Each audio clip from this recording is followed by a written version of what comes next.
છો વિદ્યાર્થી મિત્રો? મજામાં ને? ચાલો આજે આપણે ધોરણ 6 સામાજિક વિજ્ઞાન એમાં પાઠ નંબર 8 ભારત વર્ષની ભવ્યતા એના વિશે આપણે અભ્યાસ કરવાનો છે. આપણે આગળના લેક્ચરમાં કે આપણા ભારત દેશનો સાંસ્કૃતિક વારસો છે કેવો હતો, બરાબર છે, તેના વિશે આપણે ચર્ચા કરેલી હતી. હવે આજનો જે લેક્ચર છે એમાં આપણે આપણું જેમ કે છે કે આપણી બીજી જે સંસ્કૃતિ છે કોના દ્વારા આપણને માહિતી મળી, બરાબર છે, તેના વિશે આપણે અભ્યાસ કરવાનો છે. એમાં આપણે જોવાનું છે કે વિદેશી મુસાફરોના વર્ણનો. ઘણા બધા વિદેશના મુસાફરો આવ્યા, આપણે આગળના પાઠમાં જોયેલું છે. ઘણા બધા વિદેશી મુસાફરો આવ્યા અને શું કર્યું તો કે ભાઈ આપણા ભારત દેશના જે આપણા બધા જે કોણ છે તો કે રાજાઓ જે છે એ જે બધા રાજાઓ છે એ કેવી રીતના શાસન કરતા એના વિશે આપણને વાત કરવામાં આવેલી છે. બીજું શું તો કે વેપારીઓ અને નવા માર્ગો. વેપારીઓ આવ્યા અને આપણે બીજા જે અલગ અલગ પ્રકારના જે માર્ગો છે એની આપણે શોધ કરી, એના વિશે ચર્ચા. અને બીજું શું તો કે આપણી ચિત્રકલા કેવી છે, પ્રાચીન ભારતની આપણી જે ચિત્રકલા જેના દ્વારા આપણે આપણી સંસ્કૃતિ જાળવી શક્યા છીએ, અને આપણું જે શિલ્પ અને સ્થાપત્ય, કયા કયા શિલ્પો બનાવવામાં આવ્યા, કયા કયા સ્થાપત્યોની સ્થાપના કરવામાં આવી, બરાબર છે. અને સ્તૂપો અને વિહાર, બૌદ્ધ અને જૈન ધર્મના જે બધા સાધુ સંતોને રહેવા માટે જે કે છે વિહારો બનાવવામાં આવ્યા. મેન ક્યાં હતા? એક શિક્ષણનો વારસો, આપણને શિક્ષણ ક્યાંથી પ્રાપ્ત થવા મળ્યું, અને જે મેન વસ્તુ શું તો કે સિક્કાઓ. એના ઉપરથી આપણે આપણા ભારતની સંસ્કૃતિ છે એના વિશે આપણે જાણી શક્યા છીએ. તો સ્ટેપ બાય સ્ટેપ આપણે પોઈન્ટ વાઇઝ જોતા જઈએ એટલે આપણને ખબર પડે. પહેલું શું છે તો કે વિદેશી મુસાફરોના વર્ણનો. કયા કયા વિદેશી મુસાફરોએ ભારત દેશમાં આવીને વર્ણનો કર્યા? ઘણાય બધા છે. આપણે આગળ ઇતિહાસના જે આપણા પાઠો છે એમાં આપણે જોઈ જ લીધેલું છે. એમાં આપણે જોઈએ કે સદીઓથી વિદેશી મુસાફરો ભારત દેશમાં આવે જ છે. આ બધા વિદેશી મુસાફરોએ આવીને અને આપણા જે બધા રાજાઓ જે હતા, આપણા જે રાજ્યો હતા, એ લોકોની સંસ્કૃતિ કેવી હતી, એ લોકોની સમૃદ્ધિ કેવી હતી, એમાં એમ કે છે કે વહીવટી તંત્ર કેવું હતું, એ બધી માહિતી આપણને જે વિદેશી મુસાફરોએ જે બુક લખેલી છે, જે ગ્રંથો લખેલા છે એના ઉપરથી આપણને ખબર પડે કે આપણો સાંસ્કૃતિક વારસો છે એ કેવો હતો. પ્રવાસના વર્ણનો કરે છે. ચંદ્રગુપ્ત મૌર્યના દરબારમાં ખાસ યાદ રાખજો ગ્રીક એલ્ચી કોણ આવેલું હતું? મેગેસ્થેનીસ. આપણે જે મૌર્ય યુગનો જે પાઠ જોયો એમાં આપણે જોયું હતું મેગેસ્થેનીસ આવેલો હતો, બરાબર છે. એણે ઇન્ડિકા નામનો ગ્રંથ લખ્યો. ઇન્ડિકા નામનો ગ્રંથ લખ્યો, તેમાં એણે શું લખ્યું તો કે મૌર્ય વંશની તમામ પ્રકારની માહિતી એને લખેલી છે કે મૌર્ય વંશનું સામ્રાજ્ય કેવું હતું, વહીવટી તંત્ર કેવું હતું, બરાબર છે, બધી એની સમૃદ્ધિ કેવી હતી, એ પોતાનું રાજતંત્ર કેવી રીતના ચલાવતા હતા, તમામ પ્રકારની માહિતી આપણને આ જે ઇન્ડિકા નામનો ગ્રંથ છે એમાંથી આપણને મળે છે. કયા વંશની માહિતી મળે? મૌર્ય વંશની. ત્યાર પછી ગ્રીક નાવિક ટોલેમીએ ભૂગોળના ગ્રંથોમાં બંદરોની માહિતી આપી છે. ગ્રીકનો નાવિક આવ્યો હતો અહીંયા, કોણ? ટોલેમી. એણે ભૂગોળનો જે ગ્રંથ લખેલો હતો એમાં આપણા ભારતના કયા કયા બંદરો જે છે એના વિશે આપણને માહિતી આપેલી છે. ત્યાર પછી ચંદ્રગુપ્ત દ્વિતીયના સમયમાં ચીની મુસાફર ફાહિયાન અને હર્ષવર્ધનનો જે સમય હતો આપણે આવેલું છે આગળ, બરોબર. ખાસ યાદ રાખવાનું, ચંદ્રગુપ્ત દ્વિતીયના સમયમાં ચીની મુસાફર કોણ આવ્યો તો? ફાહિયાન. અને હર્ષવર્ધનના સમયમાં યુએન સ્વાંગ જે ચીની મુસાફર છે એ આવેલો હતો. આજે યુએન સ્વાંગ છે એને હર્ષવર્ધનની તમામ માહિતી લખેલી છે. અને આજે યુએન સ્વાંગ છે, બરોબર, એ એમ કે છે કે ભાઈ તક્ષશિલા વિદ્યાપીઠમાં પણ એ ઘણો ટાઈમ પોતે રોકાયેલો, એ આપણે આગળ આવશે, બરોબર. નાલંદા વિદ્યાપીઠમાં, સોરી, તક્ષશિલાની નાલંદા વિદ્યાપીઠમાં એ ત્યાં રોકાણો હતો અને ત્યાંનું શિક્ષણ કેવું છે એના વિશેની પણ આપણને માહિતી એને આપેલી હતી. ને સમ્રાટ હર્ષવર્ધનનું શાસન કેવું છે એની માહિતી આપેલી હતી. ભારતીય સમાજ, શાસકો અને સંસ્કૃતિનું વર્ણન આ બધાએ કરેલું છે. આપણને ખાલી મેન બે ત્રણની વાત કરવામાં આવી છે, બાકી ઘણા બધા મુસાફરો ભારત દેશમાં આવેલા હતા અને એને ભારતીય સંસ્કૃતિની વાત આપણા સમક્ષ રજૂ કરેલી છે. ખાસ યાદ રાખવાનું, બરોબર છે. કયા કયા મુસાફરો આવ્યા? ચંદ્રગુપ્ત મૌર્યના સમયમાં મેગેસ્થેનીસ, ત્યાર પછી ગ્રીક નાવિક ટોલેમી આવ્યો, એને આપણે આપણા ભારત દેશના બંદરોની માહિતી આપી. ચંદ્રગુપ્ત દ્વિતીયના સમયમાં ચીની મુસાફર ફાહિયાન અને હર્ષવર્ધનના સમયમાં યુએન સ્વાંગ, બરોબર છે, જે ચીની મુસાફરો ભારત દેશમાં આવ્યા અને આપણું જે છે વર્ણન કયો આપણા રાજાઓની માહિતી આપણી સમક્ષ રજૂ કરી. ત્યાર પછી આપણે આપણી સંસ્કૃતિ કેવી રીતના બીજી જાણી તો કે વેપારીઓ અને નવા માર્ગોની શરૂઆત થઈ. જોઈએ આપણે દેશ વિદેશ સાથેનો વેપાર જમીન માર્ગ અને સમુદ્ર માર્ગે થતો. બરોબર છે. દેશમાંથી આપણા દેશમાંથી વિદેશમાં વસ્તુ મોકલતા હતા, વિદેશની વસ્તુ આપણા દેશમાં મોકલતા હતા. કયા માર્ગે થતું હતું તો કે જમીન માર્ગ અને સમુદ્ર માર્ગે આ વેપાર છે થતો હતો. લોથલ હડપ્પીય સંસ્કૃતિનું સૌથી મોટું બંદર હતું. ખાસ યાદ રાખવાનું. બરોબર. લોથલ જે છે હડપ્પીય સંસ્કૃતિનું સૌથી મોટું બંદર હતું. ગોડી ડોકયાર્ડ વહાણના ધક્કા અને વખાણના અવશેષો આપણને ત્યાંથી મળી આવેલા છે. ક્યાંથી? લોથલમાંથી. બરાબર છે. ગોડી ડોકયાર્ડ એટલે કે ઇજિપ્ત કે છે વહાણના ધક્કા એટલે કે ટૂંકમાં વહાણ બનાવવા માટેના ત્યાં આપણને અવશેષો મળ્યા છે. અને વખાર જૂની જેમ કે છે વખારો જેમાંથી વહાણો બનાવવા માટેનો સામાન છે ત્યાં સાચવવામાં આવતો. આવા અવશેષો આપણને ત્યાંથી મળ્યા એટલે આપણે જાણી શક્યા કે હડપ્પીય સંસ્કૃતિનું સૌથી મોટું બંદર કયું હતું તો કે લોથલ હતું. કયું હતું? લોથલ હતું. ત્યાર પછી સેલખડી, છીપ, હાથીદાંતમાંથી બનાવેલ મણકાઓનો વેપાર કરવામાં આવતો. મણી મસાલા અને કિંમતી પથ્થરો જે છે એ આપણે વિદેશમાં મોકલતા હતા. સેલખડી, છીપ, હાથીદાંતમાંથી બનાવેલ મણકાઓ અલગ અલગ પ્રકારની વસ્તુઓ બનાવવામાં આવતી. બરોબર છે. મરી મસાલા ખાસ તો ભારત દેશના મરી મસાલા વગર વિદેશના લોકોને ચાલતું નહોતું એટલે તો એ ભારત દેશમાં કે છે કમાવા માટે આવ્યા હતા. બરોબર છે. ભારતથી મધ્ય એશિયા થઈને યુરોપ સુધી સુતરાઉ કાપડ, રેશમી કાપડ અને મસાલાની વિકાસ થતી હતી. ભારતથી મધ્ય એશિયા થઈને ક્યાં જતો માલ આપણો? યુરોપ. બરોબર છે. યુરોપના જે દેશો હતા ત્યાં આપણું સુતરાઉ કાપડ, રેશમી કાપડ અને મરી મસાલાની આપણે વિકાસ કરતા હતા. ખંભાત, ભરૂચ, સોપાર અને તામ્રલિપ્તિ જેવા આંતરરાષ્ટ્રીય બંદરો દ્વારા વેપાર કરવામાં આવતો હતો. કયા કયા સ્થળેથી આંતરરાષ્ટ્રીય વેપાર થતો? ખંભાત, ભરૂચ, સોપાર, તામ્રલિપ્તિ. બરોબર છે. જે આંતરરાષ્ટ્રીય હતા કે આપણે એક દેશ આપણા દેશમાંથી બીજા દેશમાં આપણે માલ સામાન છે મોકલી શકતા હતા. ત્યાર પછી શું કીધું આપણને તો કે ચીનથી વેપાર માટે કેટલાક લોકો પગપાળા કે ઘોડા ઉપર જતા હતા. ચીનથી ઘણા લોકો આપણા દેશમાં વેપાર કરવા માટે આવતા. ઘણા લોકો પગપાળા છે. ત્યારે કઈ પ્લેનની સુવિધા નહોતી. વહાણો હતા, નાના નાના વહાણો. અત્યારે આપણે જેવા મોટા મોટા જહાજો છે જેમાં આપણે ઘણો બધો માલ સામાન આપણે મોકલી શકીએ છીએ એવો ત્યારે વહીવટ હતો નહીં. બરોબર છે. શું હતું તો કે લોકો બિચારા પગપાળા આવતા અને ઘોડા ઉપર આવતા. ચીનથી ભારત દેશનો વિચાર કરો તો ક્યારે પહોંચતા હશે, ક્યારે માલ સામાન લઈ જતા હશે. સાથે રેશમ કાપડ લઈ જતા હતા. ભારત દેશમાંથી શું લઈ જતા હતા? રેશમી કાપડ. રેશમ કાપડ લઈ જતા હતા. તેથી તેને આપણે રેશમ માર્ગ પણ કહીએ છીએ. જે લોકો ચીનથી ભારત આવતા હતા અને ભારતમાંથી શું લઈ જતા હતા તો કે રેશમી કાપડ લઈ જતા હતા. એટલા માટે એ જે માર્ગ છે એને આપણે રેશમ માર્ગ તરીકે ઓળખીએ છીએ. ખાસ યાદ રાખવાનું. દક્ષિણ ભારતના બંદરો કાળા મરી અને અન્ય તેજાનાની નિકાસ માટે જાણીતા હતા. દક્ષિણ ભારતના જે બધા બંદરો હતા બરોબર છે ત્યાંથી કઈ વસ્તુની નિકાસ થતી? કાળા મરી, આપણે જે તીખા કહીએ છીએ એને કાળા મરી અને તેજાના જે બધા આપણા જે મસાલા હોય બરોબર એની કે જે નિકાસ કરવામાં આવતી અને વિદેશથી આપણે સોના અને ચાંદીની આયાત કરતા હતા. આવી રીતના આપણો ભારત દેશ છે ખૂબ જ સમૃદ્ધ હતો. પછી ધીમે ધીમે અંગ્રેજો આવ્યા અને આપણો ભારત દેશ છે કેવો બની જાય છે તો કે કંગાળ બની જાય છે. ભારત દેશની તમામ સંસ્કૃતિ તમામ જેટલી સમૃદ્ધિ છે એ બધું લઈ જાય છે. પછી આપણે શું જોવાનું છે કે પ્રાચીન ભારતમાં ચિત્રકલા. ત્યારના સમયમાં આપણી ચિત્રકલા કેવી હતી કે જેના ઉપરથી આપણે આપણી સંસ્કૃતિ જાણી શકીએ છીએ. તો કે ભાઈ સૌથી જૂના સિક્કા આપણને પાષાણ યુગના મળી આવ્યા. પંચમાર્ક સિક્કા આપણે ભણીશું હમણાં આગળ.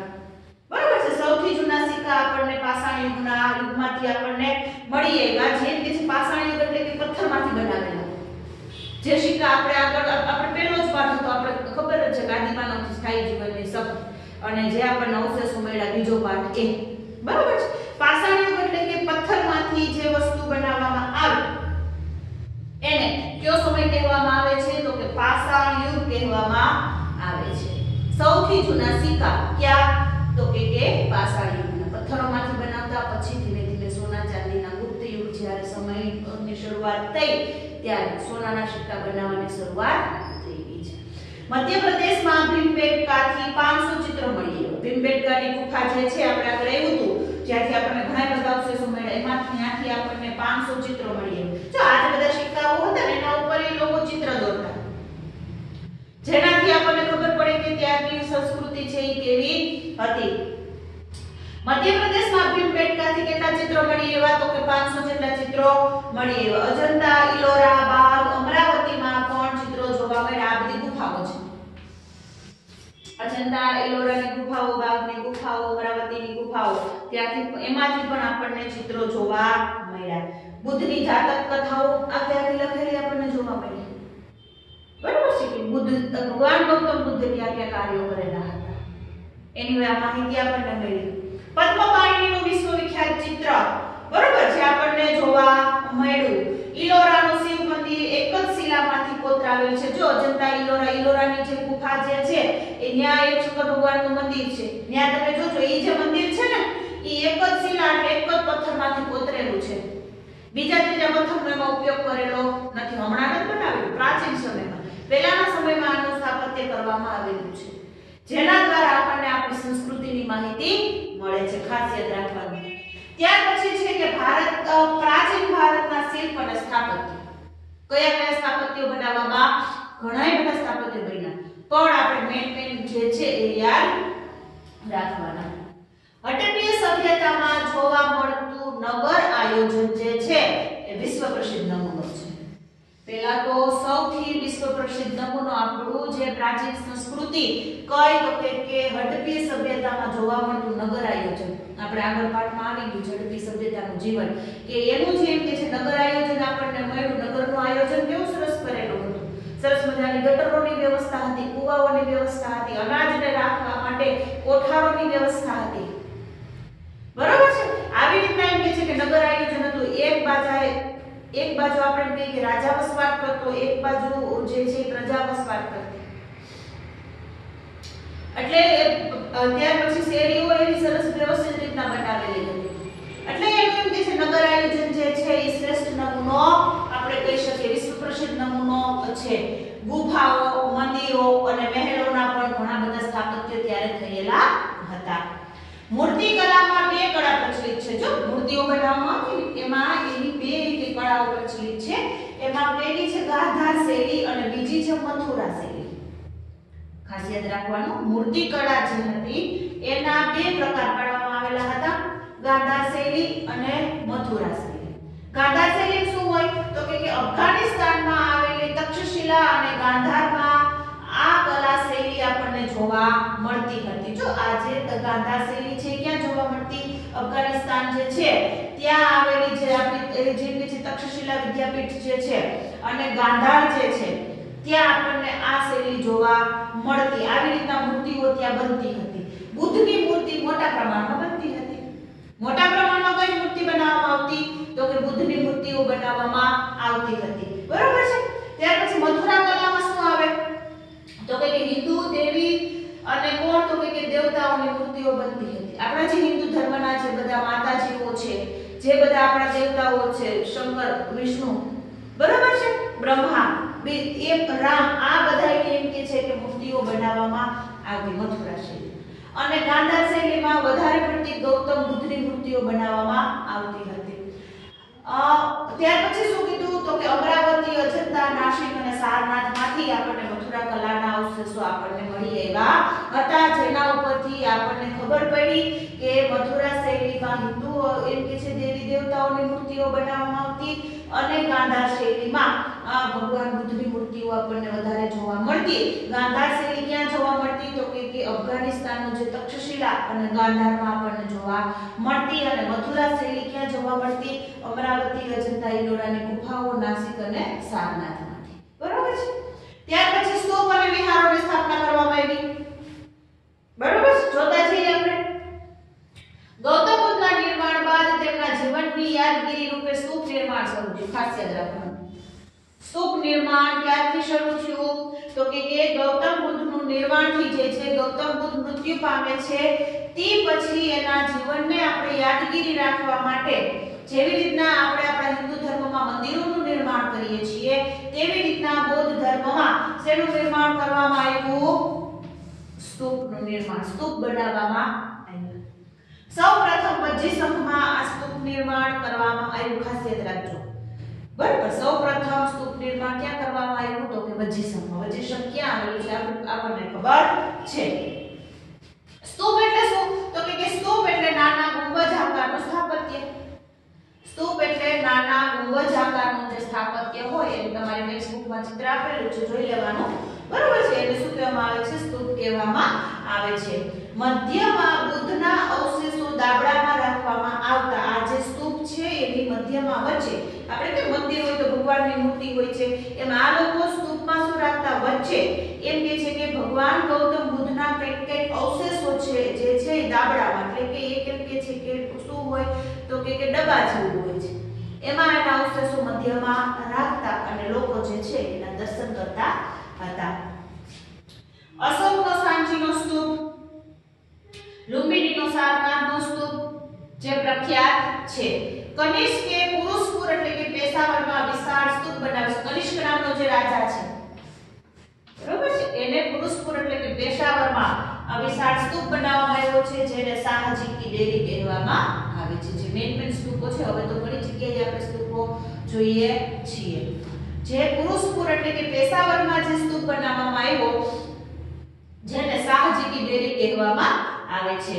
બૌદ્ધ અને જૈન સાધુઓને રહેવા માટે પર્વત કોતરીને ગુફાઓ બનાવવામાં આવતી જેને વિહારો કહેવામાં આવે છે. ટૂંકમાં જે જગ્યાએ બૌદ્ધ ધર્મ કે જૈન ધર્મના સાધુ સાધ્વીઓ શું કરી શકે? આરામ કરી શકે, રહી શકે, એટલા માટે જેની સ્થાપના કરવામાં આવતી, આપણે આપણી ભાષામાં ધર્મશાળા કહીએ છીએ, એને શું કહેવામાં આવે? તો કે વિહારો કહેવામાં આવતા હતા.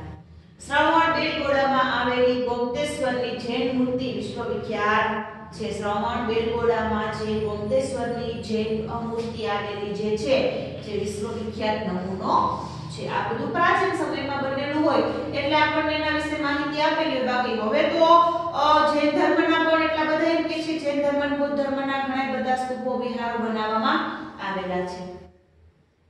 હવે જોઈએ શિક્ષણનો વારસો. મોહેન્જો-દડોમાંથી શિક્ષણ સંસ્થાના પુરાવા મળ્યા. બરાબર, મોહેન્જો-દડો જે છે આપણે જાણીએ છીએ આ બધું.